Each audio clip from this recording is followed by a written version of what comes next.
Welcome.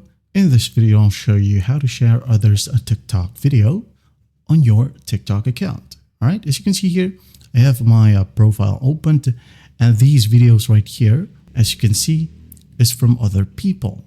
Now you might ask, how do we do it? Well, just go ahead over to home. Now look for a video where you wanted to repost on your TikTok profile or account. For example, this one right here, okay? Just tap on the share button at the bottom right. Just tap on it like so. And whenever you see a repost button, okay, not every video have the repost button. All right, as some people disable the repost feature. That's why you cannot repost it at your profile. Okay, just tap on it and it says here you reposted.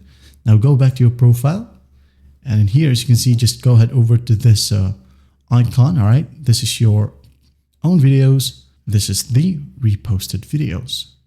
There you have it. Well, I hope this video helps, and I'll see you in the next one.